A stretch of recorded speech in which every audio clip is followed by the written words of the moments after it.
Bonjour à tous d'abord, on a eu effectivement 2 journées consacrées à la transformation numérique la semaine dernière, une matinée avec les Échos où il y a eu 160 dirigeants d'entreprise qui sont venus, c'est la 4e fois qu'on organise ça avec les Échos sur le thème de la transformation numérique, et puis on a organisé pour la première fois à Paris un workshop de 2 demi-journées où on a invité 60 CDO qui venaient de 5 pays différents pour réfléchir et nous faire partager leur expérience sur la façon dont ils avaient engagé la transformation numérique de leurs entreprises respectives dans les différents pays. Et à cette occasion, on a fait une grande enquête autour de ce qu'on appelle chez nous, je vais vous le présenter, le modèle de maturité numérique, le modèle de maturité de la transformation numérique des entreprises. Une grande enquête en Europe sur 600 entreprises européennes pour savoir où en étaient les entreprises européennes en matière de transformation numérique. Et je vais vous parler de tout ça, c'est un peu une restitution de ces 2 journaux-là.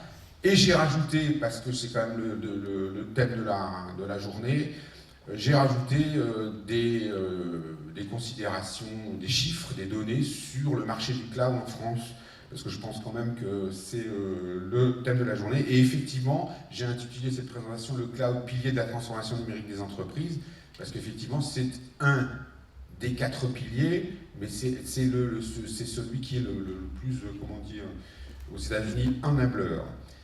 Alors, est-ce que ça fonctionne? Je n'y arrive pas.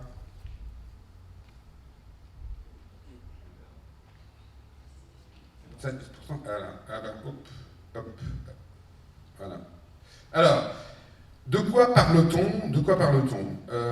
Chez IDC, il y a 4 ou 5 ans, on a défini ce qu'on appelait la 3e plateforme. Alors, une plateforme, le mot plateforme en anglais, ça veut dire quai, hein, c'est donc, mais en français, on a gardé le mot plateforme parce que le 3e quai, ça me paraissait pas très très bien.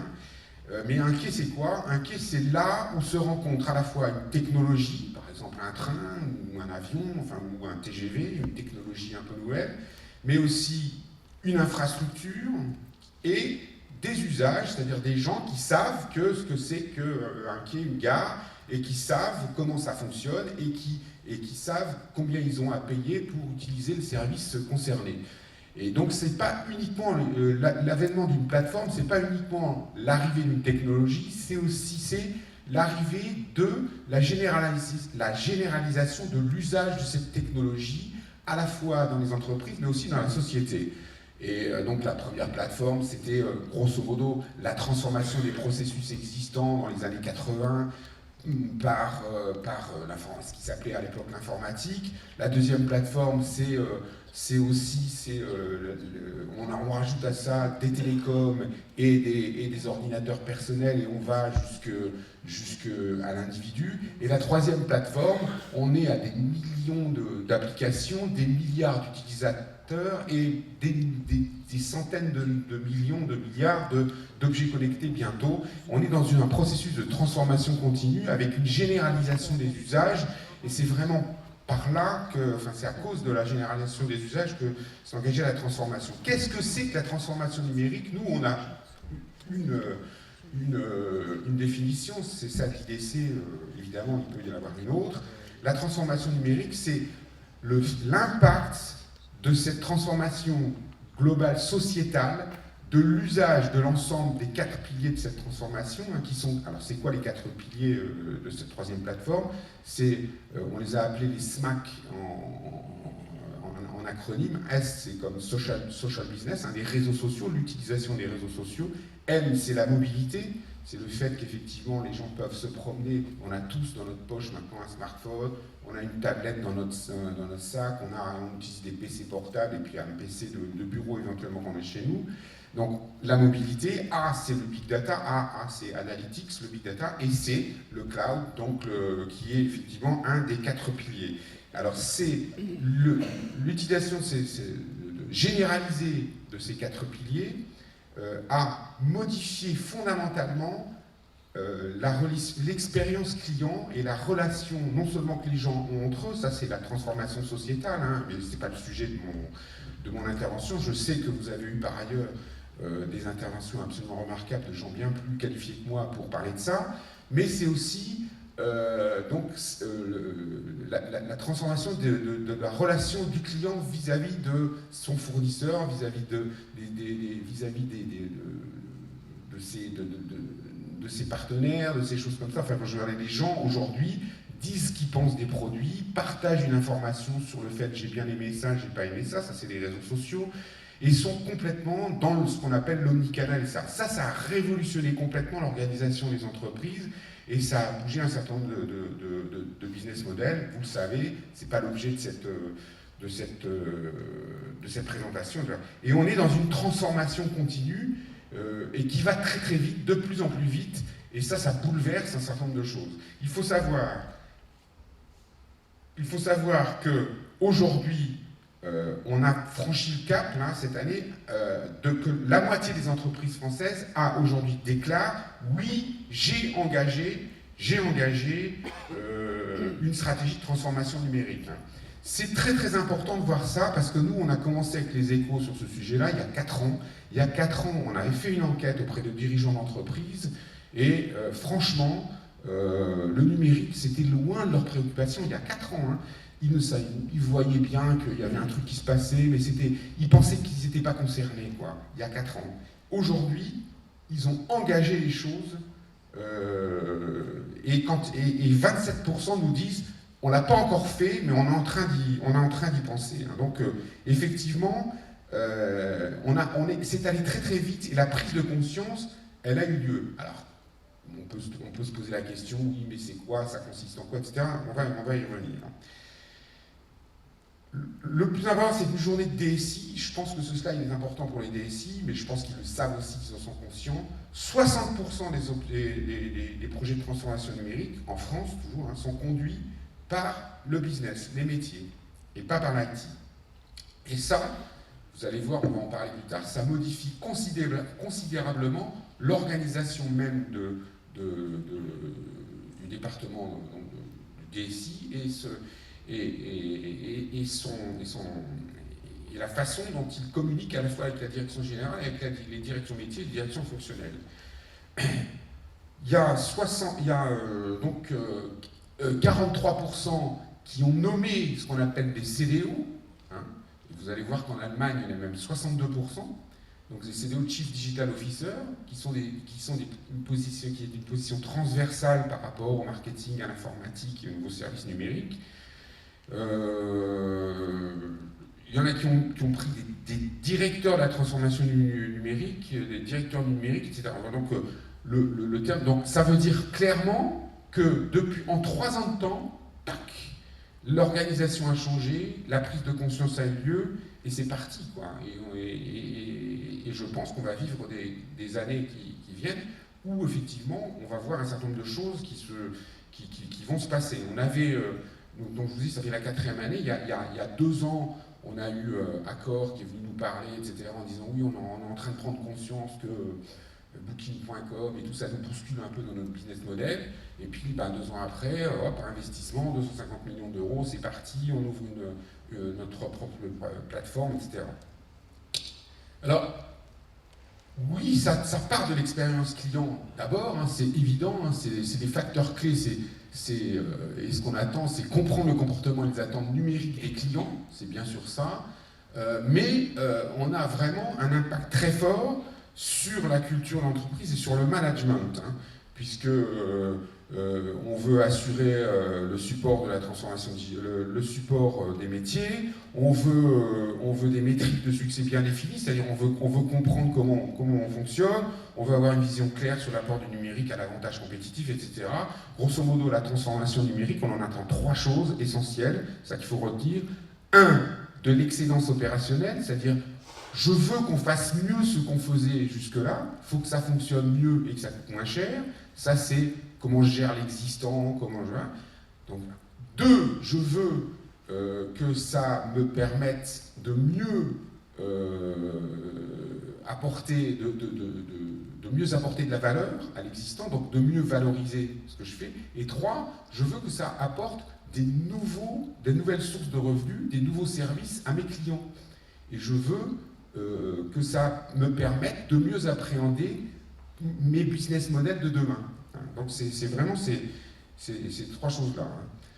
Alors, derrière les technologies majeures de la transformation numérique, bah, c'est d'abord les technologies mobiles, hein, c'est les outils analytiques, donc le big data, oui, je récupère plein de données. Maintenant, qu'est-ce que j'en fais? Comment est-ce que ça peut me permettre de valoriser tout ça? C'est très important. La cybersécurité, ça revient très fort, hein, ce qui est une bonne chose, parce que je veux dire, le marché de la sécurité en France, il ne s'est jamais mal porté. Il a été en croissance de 4-5%, bon an, mal an, même pendant les années de crise. Mais 4-5% de croissance sur un marché, ou alors sur un marché sur lequel, en fait, en face, on a des menaces et des attaques qui ont été multipliées par 3, voire 4, c'est quand même pas beaucoup, quoi. Donc il y avait un gap qui se creusait, le gap est en train de se raccrocher. Et le cloud, évidemment, c'est un des piliers très forts, etc. L'organisation IT évolue à cause de la place des métiers, et il y a 53% des entreprises françaises qui nous disent « Moi, dans ces 3 dernières années, j'ai complètement modifié mon organisation, hein. J'ai modifié la gouvernance de mon IT, oui, hein. J'ai fait une réorganisation de l'IT majeure, j'ai nommé un nouveau DSI, 37% dire non, j'ai changé mon DSI, quoi. » Donc c'est un impact quand même assez fort sur les DSI, hein, et effectivement, j'ai organisé l'implication plus forte des directions métiers dans la stratégie IT, hein. Alors, chez IDC, donc, un modèle de maturité de la transformation numérique des entreprises européennes, hein. Alors, le modèle de maturité, il est en 5 étapes, hein. Premièrement, ad hoc, c'est-à-dire ceux qui ont des petites initiatives comme ça, complètement éparses, sans vraiment avoir de stratégie. La deuxième, c'est opportuniste, c'est-à-dire qu'on a lancé quelques projets pilotes, on a vu que ça fonctionnait, et maintenant, sitôt qu'il y a une opportunité qui se présente, bah, je commence à l'envisager sous l'angle de la transformation numérique. Après, le répétable, le reproductible, hein, c'est-à-dire que j'ai compris effectivement que ça pouvait se reproduire et je l'organise un petit peu, hein, et j'organise un petit peu sur ces choses-là. Le manage, c'est-à-dire je le gère complètement, je l'intègre dans la gestion de tout ça et j'ai vraiment une stratégie de transformation numérique sur tous les processus existants et les nouveaux qui peuvent se présenter. Et puis le dernier, c'est j'optimise, c'est-à-dire je me sers de ça pour faire de la transformation de mon propre business et dégager de nouvelles sources de revenus et changer éventuellement mon business model. Alors ça, c'est les chiffres que je vous donne, c'est des chiffres en Europe, hein. Donc en Europe, il n'y en a plus que 6% qui en sont au tout début, hein. Et grosso modo, 32 et 42%, il y a la grande majorité, on sent sur les étapes 2 et 3, la business innovation 15%, 5%. Il faut savoir qu'aux États-Unis, dans la dernière partie, on est à 8,5% et on est à 22% sur la business innovation. Donc on est un petit peu en retard, l'Europe est un petit peu en retard par rapport aux États-Unis, bien sûr, mais finalement, en Europe, ce qui est encourageant, c'est qu'il y en a déjà 5% qui sont arrivés au terme enfin, c'est pas le terme du voyage, mais qui ont compris comment la transformation numérique pouvait les aider à générer du business supplémentaire, et il n'y en a plus que 6% qui se demandent un petit peu encore comment faire. C'est plutôt rassurant. Qu'est-ce qui se passe en France, hein? Alors, en France, la France est au sein du peloton. Je sais qu'il y a beaucoup de gens qui disent oui, la France est en retard, etc. Il y a un problème culturel en France généralement pour l'utilisation de toutes les technologies nouvelles, toutes ces technologies nouvelles. D'ailleurs, c'est ce que dit Marc van der Rebek, qui est la personne chez IDC qui a conduit au niveau européen cette enquête de maturité, du modèle de maturité. C'est que la France a beaucoup d'atouts, c'est-à-dire qu'en fait, on a des bons ingénieurs, on a une bonne compréhension de ce qui se passe sur la technologie, etc. Simplement au niveau des dirigeants, ils ont un peu de mal à intégrer ça dans leur stratégie encore. Et la France, elle a une culture cartésienne, hein, c'est-à-dire qu'on réfléchit longtemps avant d'y aller, quoi. Mais une fois qu'on y va, on rattrape notre retard. Grosso modo, on regarde le GPS avant de mettre la clé de contact dans la voiture, alors que les anglo-saxons qui sont un peu plus pragmatiques, ils démarrent la voiture, et puis arrivé au premier feu rouge, ils regardent le GPS pour voir s'ils sont sur la bonne route, éventuellement on change, etc. Mais c'est pas grave. En France, on n'aime pas ça, on aime bien réfléchir longtemps, on est des conceptuels, et une fois qu'on a bien intégré les tenants et les aboutissants, alors on y va, et généralement on rattrape notre retard. C'est un peu là qu'on en est aujourd'hui, puisque vous avez bien vu, je vous l'ai dit, hein, il y a 3 ou 4 ans, on en était encore à allumer le GPS, quoi, grosso modo. Et aujourd'hui, on est à peu près au même niveau que l'Angleterre, ce qui est plutôt pas mal. On est évidemment, ceux qui sont très très en avance, ce sont les pays scandinaves sur le sujet. L'Allemagne, elle a une démarche assez, très organisationnelle. On a d'abord mis en place les gens, on a nommé les gens qui sont chargés de mettre les choses en place, mais c'est pas encore fait. Mais j'imagine que ça va arriver très vite.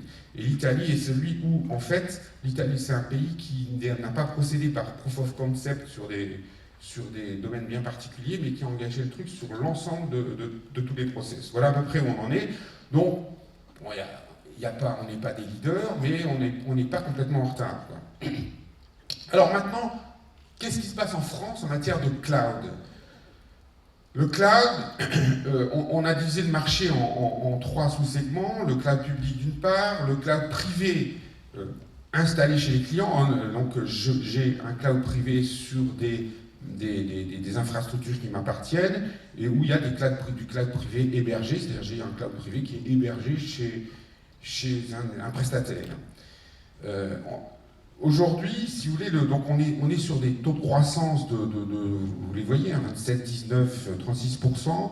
Au global, la moyenne mondiale, je l'ai vu hier, des dépenses sur le cloud, et c'est encore cette année, là, sur le dernier trimestre, c'est sur une trajectoire de croissance de 25%. Ça pèse, vous voyez bien, qu'est-ce que ça pèse par rapport à la demande, à la dépense IT globale. Le cloud public, on est à 3,8, 1,6 pour le cloud privé en mode installation et 1,5. Hein. Donc grosso modo, on est à 6,8%. Donc grosso modo, les 4 piliers de la transformation numérique, ça pèse aujourd'hui 14 à 15% de la dépense informatique. Mais c'est entre 25 et 30% de croissance. Hein. Et tout le reste est en décroissance, ce qui donne un marché global qui est un peu flat. Et on se dit, tiens, il ne se passe pas grand-chose là-dessus, on est sur des croissances de 1,5, 2% aujourd'hui sur le marché global de la dépense informatique. Mais en fait, on a toute cette transformation numérique, et le cloud en particulier, qui progresse de 25 à 30%, et le reste qui décroît un peu. Donc, effectivement, grosso modo, on voit bien ici que les entreprises françaises, qu'est-ce qu'elles font ? Elles sont en train de se dire, il faut que je gère de l'existant et que j'améliore l'excellence opérationnelle sur l'existant, qui est en train de décroître, et que je dégage des marges de manœuvre pour encourager et suivre et voire précéder l'innovation et les choses nouvelles qui arrivent. C'est clairement, on est dans une période de transition et de transformation qui, moi je trouve, est absolument passionnante à vivre. Hein. Les usages des entreprises françaises, alors j'ai 2 slides là-dessus. Le premier, ça porte sur l'ensemble des entreprises. Vous voyez, des entreprises qui sont de plus de 1 salarié, donc y compris les toutes petites.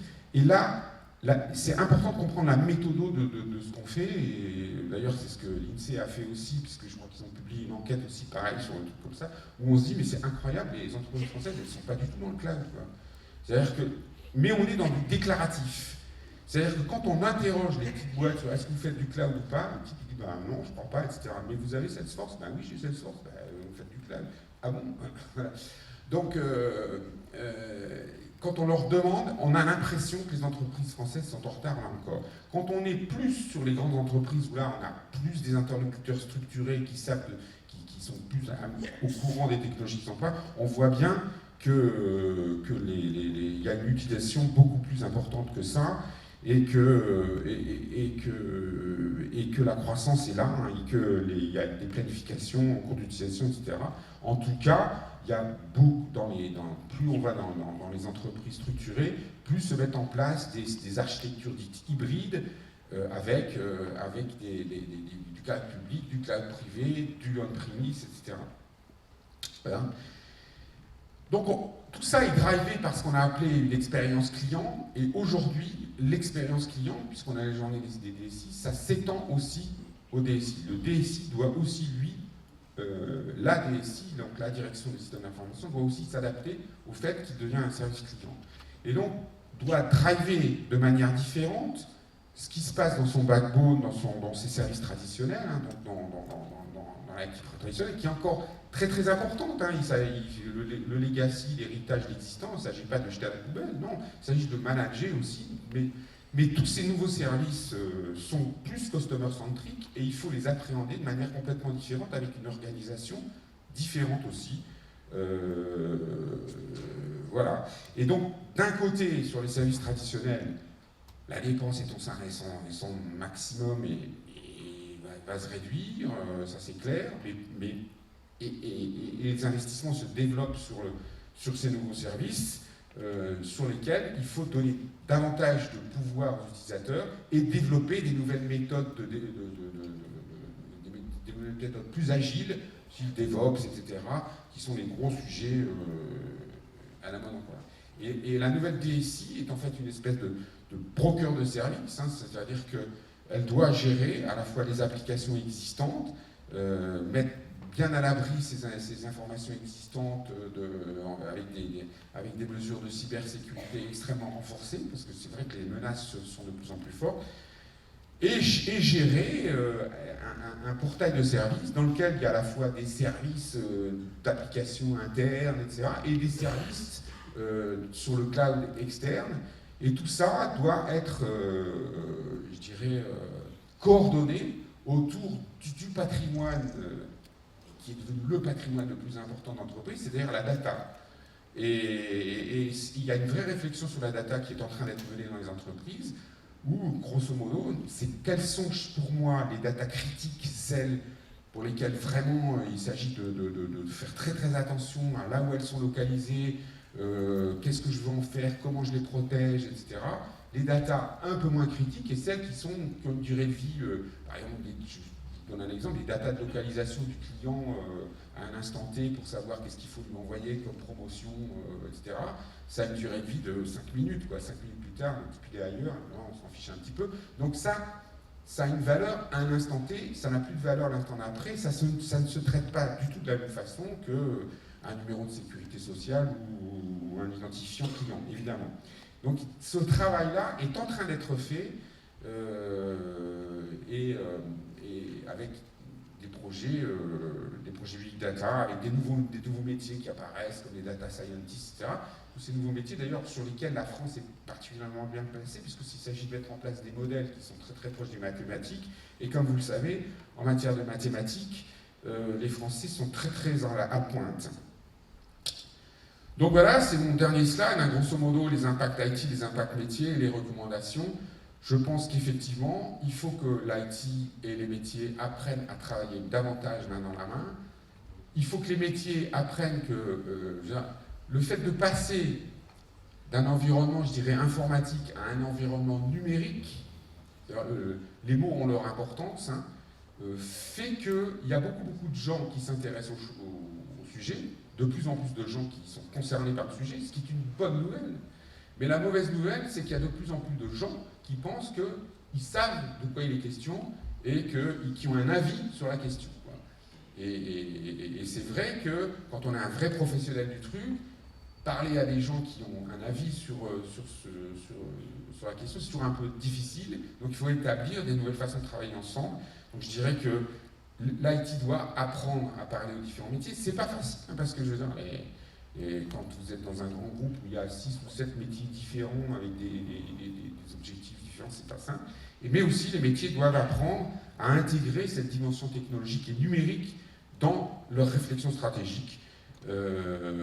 Et je pense qu'on est en train d'évoluer complètement dans ce sens-là et qu'il va se passer encore beaucoup de choses dans les 3 ou 4 années qui viennent. Voilà à peu près ce que je voulais partager avec vous. Ça n'est pas l'opinion de Didier Crinck, c'est l'opinion de la synthèse des opinions qui ont été collectées à travers ces différentes enquêtes et au cours de ces 2 jours que j'ai passés avec un certain nombre de Chief Digital Officers ou direction d'outils. Voilà. Merci beaucoup. Merci beaucoup.